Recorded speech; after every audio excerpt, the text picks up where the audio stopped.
Good morning, students. Today we will start our 7th class chapter measurement. Under this, we have already studied regarding differences between mass and weight. In the last class, we have studied differences between mass and weight. Now here in these differences I have told you mass is always measured in kgs, whereas your weight is measured in newtons. Okay, this is your SI system of units for mass as well as Newton is a unit for weight in MKS or SI system. Now, I have told you mass is always measured with a beam balance. Okay? I have told you that mass is measured with a beam balance. Weight, we will measure it with a spring balance. This is all we have discussed in the last class. Now, mass we have defined it as quantity of matter present in any substance is called as a mass. Now, weight is the force with which a body is pulled towards the earth. We are calling this as weight. W equal to m into g, whereas mass we will be denoting it with small m. Now here, after these differences, in this one more important thing is mass is a scalar quantity, whereas weight is a vector quantity. Now, what is a scalar? A scalar quantity means scalar quantity. Okay? Mass is always a scalar quantity. A scalar quantity means it must have only the numerical value, or in some books it is called as magnitude. We don't require here any direction. For a scalar quantity, we require only the numerical value.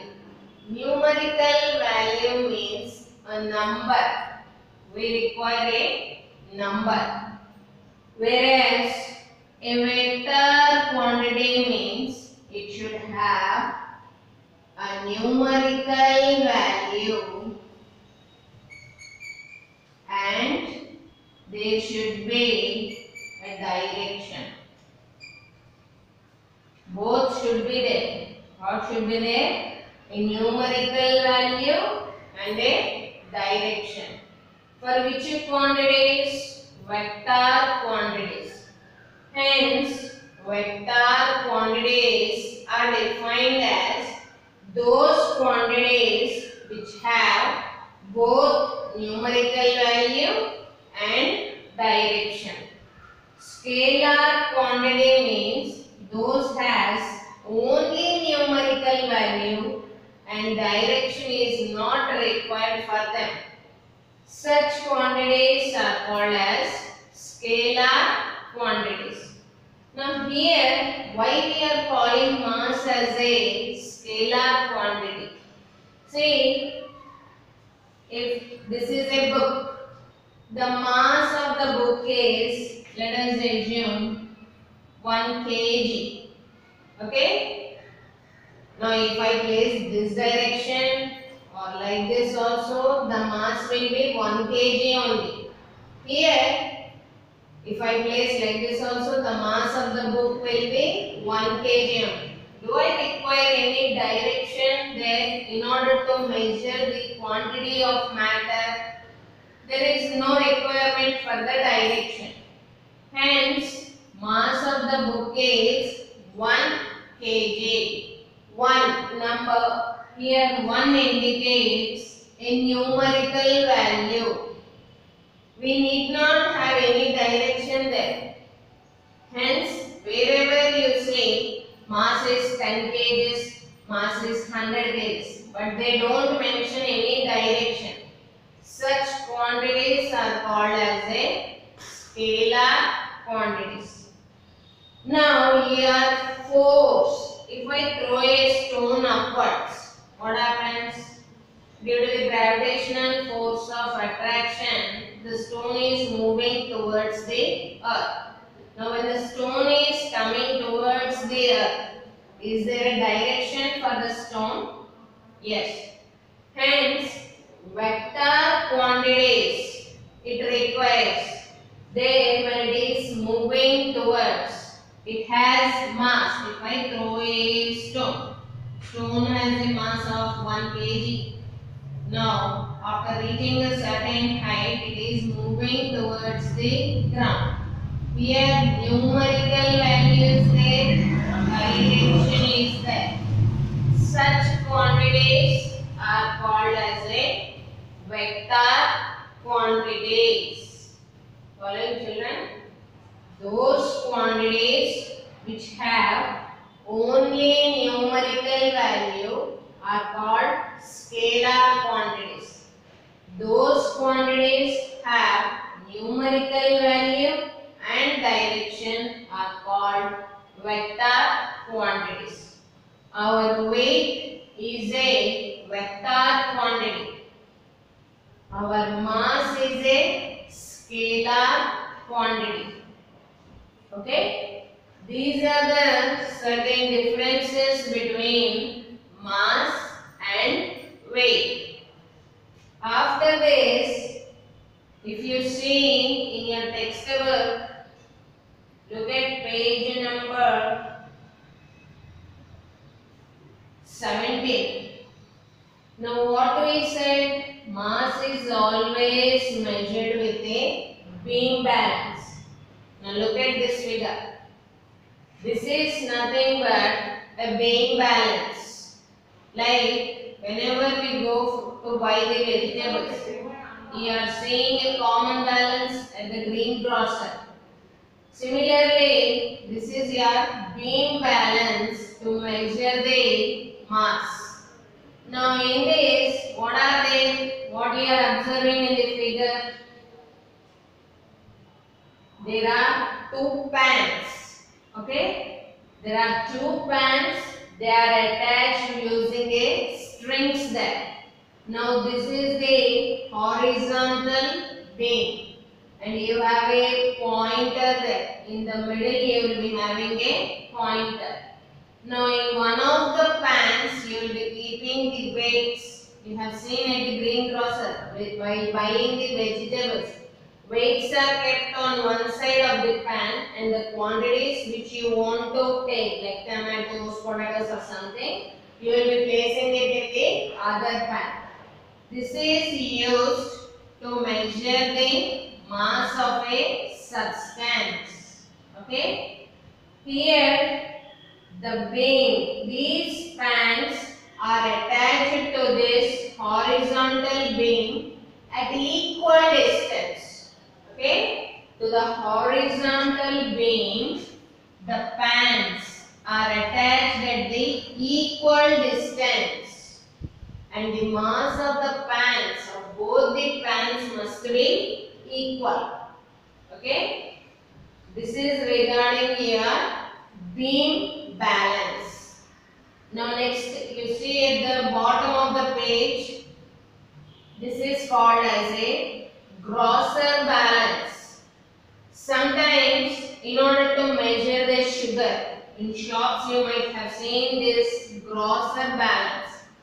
Now in this also you will be having a pan, and a pointer is there. On might have seen in the shops for sugar, measuring the sugar. Okay. Now weights are kept on one side and whatever quantity you need to take them, we will be keeping in this pan. Like this, these are the balances to measure the mass.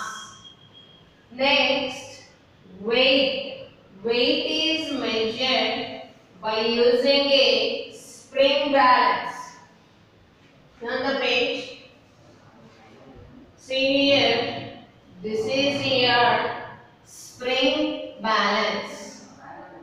Now to this spring balance, you have a hook at the top and hook at the bottom. Whatever weight you want to measure, we will be placing at the other end of the hook. This is placed to a nail or any supportable thing. Now if you place a stone, the readings will be calibrated on the spring balance. Like on your scale 1 cm, 2 cm are there. Similarly, there will be a readings on the spring balance. Okay? A spring balance is used to measure the weight of a substance. Okay? Now here you have differences between mass and weight. These are only the differences he is showing you in the form of a table. Okay? Now next. Before moving on to the next topic, in the before last classes, I have told you what is volume. Do you all remember that? Define volume.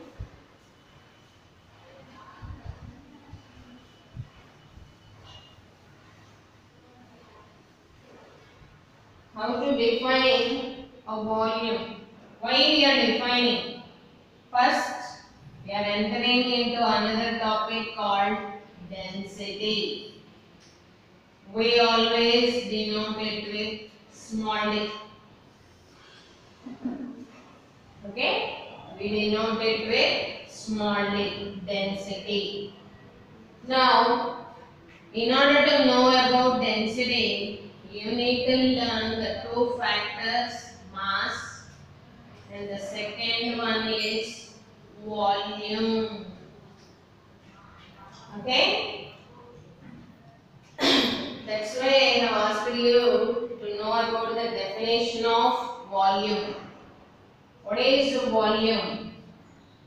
Space occupied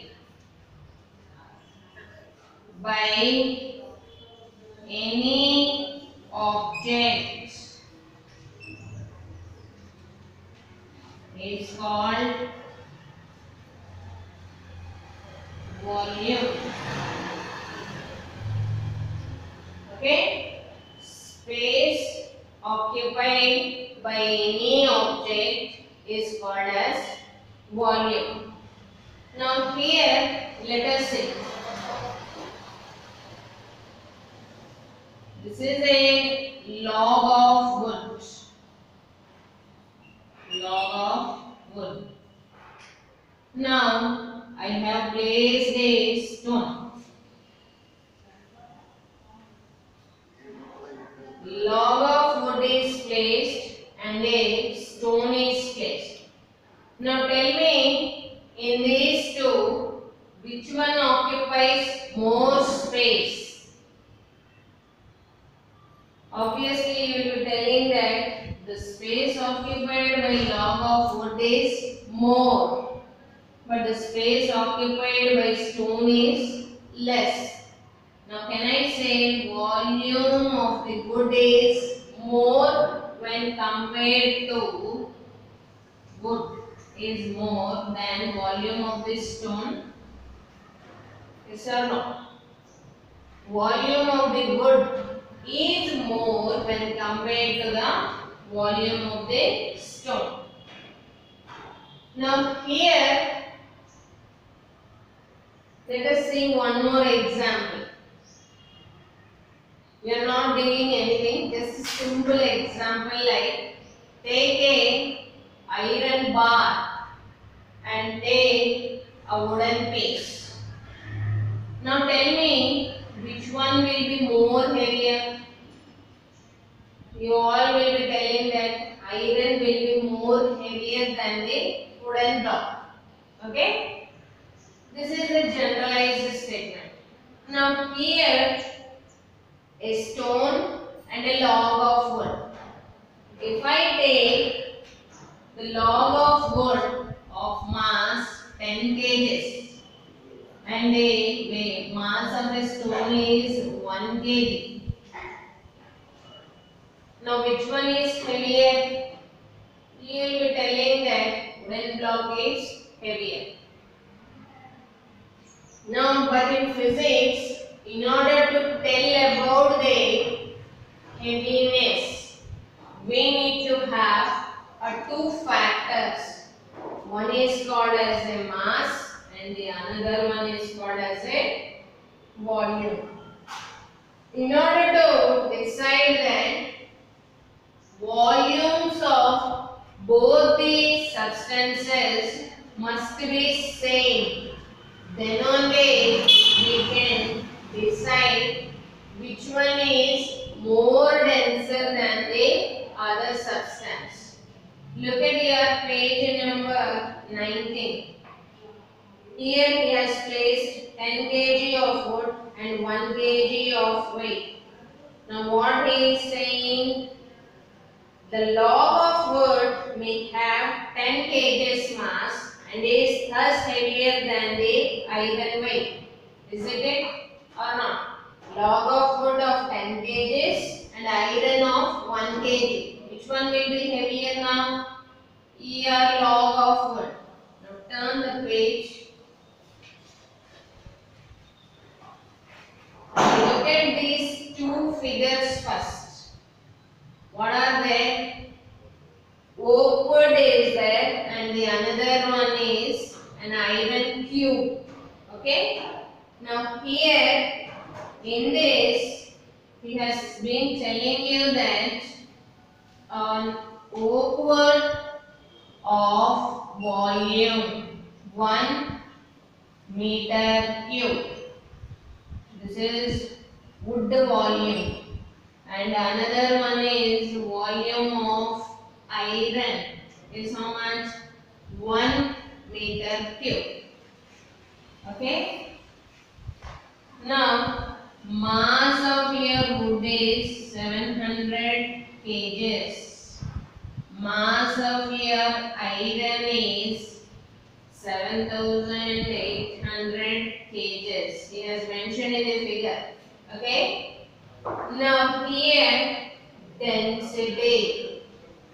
Both the volumes are same. Now how to define density?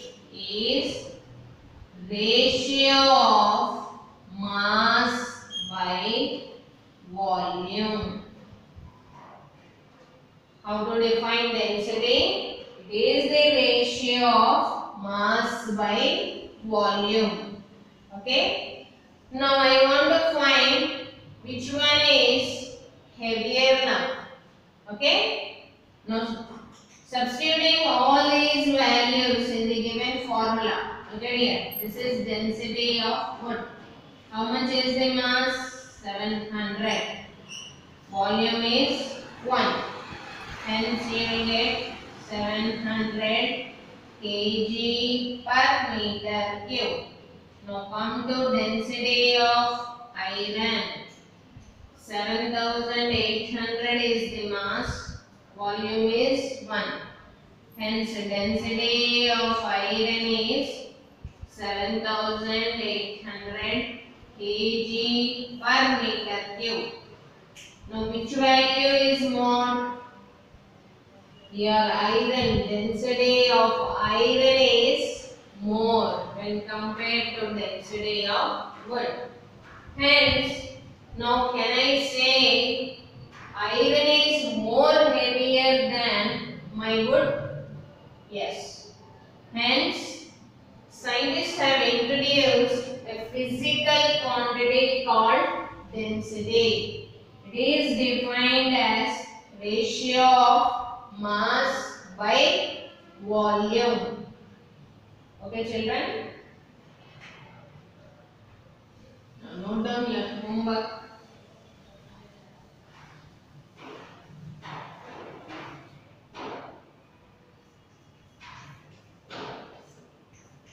Define density and write its formula. Second, what is a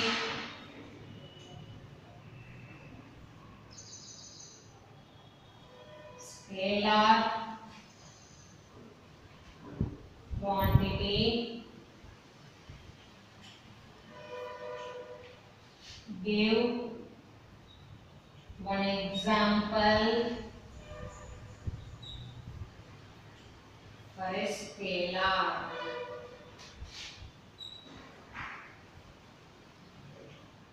Okay, these are the questions you must write in your homework. Okay, only define the density and write its formula. What is a scalar quantity? How can we say that? Define a scalar quantity there. Give one example for a scalar. Okay, children. Thank you.